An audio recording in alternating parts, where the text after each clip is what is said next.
ಗೌರಿಬಿದನೂರು ತಾಲೂಕಿನ ತೊಂಡೆಬಾವಿಯ HP petrol bunk ಬಳಿ ಸೋಮವಾರ ಬೆಳಗ್ಗೆ ರಸ್ತೆ ಪಕ್ಕದಲ್ಲಿ ನಿಂತಿದ್ದ ಲಾರಿಗೆ ಬೆಂಗಳೂರು ಕಡೆಯಿಂದ ಬರುತ್ತಿದ್ದ ಮಾರುತಿ ಎರ್ಟಿಗಾ ಕಾರು ಏಕಾಏಕಿ ಡಿಕ್ಕಿ ಹೊಡೆದ ಪರಿಣಾಮ ಕಾರು ನುಜ್ಜುಗುಜ್ಜಾಗಿರುವ ಘಟನೆ ಮಂಚೇನಹಳ್ಳಿ ಪೊಲೀಸ್ ಠಾಣಾ ವ್ಯಾಪ್ತಿಯಲ್ಲಿ ನಡೆದಿದೆ.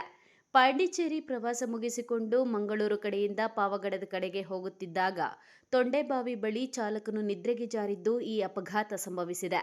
ಅಪಘಾತವಾಗಿದ್ದ ಕಾರಿನಲ್ಲಿ 40 ವರ್ಷದ ಪವನ್, 35 ವರ್ಷದ ಮಮತಾ, 8 ವರ್ಷದ ಸುಕೃತ್ ಮತ್ತು 10 ವರ್ಷದ ಸುಶ್ರುತ್ ಎಂಬ ಮಗು ಕೋಮಾಗೆ ಹೋಗಿದ್ದು, 4 ಮಂದಿಯನ್ನ ನಗರದ ಸಾರ್ವಜನಿಕ ಆಸ್ಪತ್ರೆಗೆ ದಾಖಲಿಸಿ ಹೆಚ್ಚಿನ ಚಿಕಿತ್ಸೆಗೆ ಬೆಂಗಳೂರಿಗೆ ರವಾನಿಸಲಾಗಿದೆ.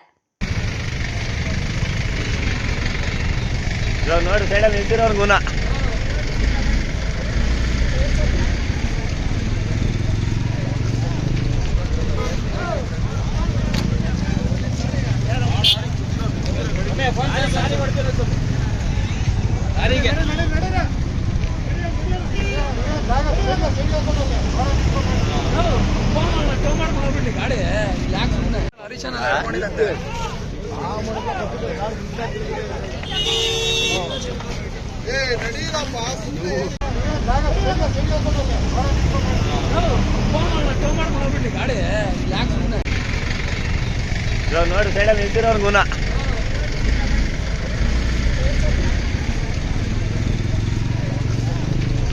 ತೊಂಡೆಬಾವಿಯಲ್ಲಿ ಅಪಘಾತಗಳು ಆಗುವುದು ಸರ್ವೇ ಸಾಮಾನ್ಯವಾಗಿದೆ.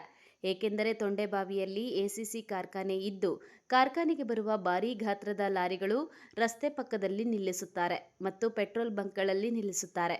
ಇವರಿಗೆ ಕಾರ್ಖಾನೆ ಕಡೆಯಿಂದ ಲಾರಿ ಪಾರ್ಕಿಂಗ್ ಸ್ಥಳವಿದ್ದರೂ ರಸ್ತೆಗೆ ತಂದು ಲಾರಿಯನ್ನ ನಿಲ್ಲಿಸಿ ಇತರರ ಪ್ರಾಣದ ಜೊತೆ ಚೆಲ್ಲಾಟವಾಡುತ್ತಿದ್ದಾರೆ. ಇವೆಲ್ಲವನ್ನು ಗಮನಿಸುತ್ತಿರುವ ಸಂಬಂಧಪಟ್ಟ ಇಲಾಖೆಯು ಕೂಗಳತೆ ದೂರದಲ್ಲೇ ಇದ್ದು ಕಣ್ಮುಚ್ಚಿ ಕುಳಿತಿದೆ.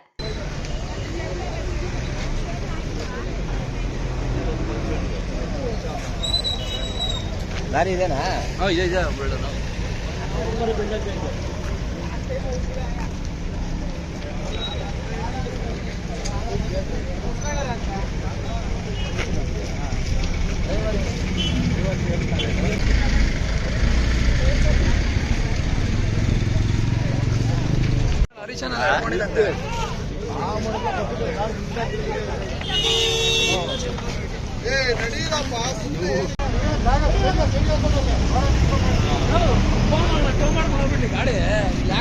ರಸ್ತೆ ಪಕ್ಕದಲ್ಲಿ ಭಾರೀ ಗಾತ್ರದ ವಾಹನಗಳನ್ನು ನಿಲ್ಲಿಸುವುದರಿಂದ ರಸ್ತೆ ಚಿಕ್ಕದಾದ ಪರಿಣಾಮ ಸಂಚರಿಸಲು ಕಷ್ಟವಾಗುತ್ತಿದೆ. ಮುಂದಿನ ದಿನಗಳಲ್ಲಿ ರಸ್ತೆ ತಡೆ ಮಾಡಿ ಹೋರಾಟ ಮಾಡುವುದಾಗಿ ಈ ಭಾಗದ ಸಾರ್ವಜನಿಕರು ಮತ್ತು ಪ್ರಯಾಣಿಕರು ಆಕ್ರೋಶ ವ್ಯಕ್ತಪಡಿಸಿದರು. ಘಟನಾ ಸ್ಥಳಕ್ಕೆ ಮಂಚೇನಹಳ್ಳಿ ಪೊಲೀಸರು ಭೇಟಿ ನೀಡಿ ಪ್ರಕರಣ ದಾಖಲಿಸಿಕೊಂಡಿದ್ದಾರೆ. KP Sameerachari, MMTV news, Gauribidanur.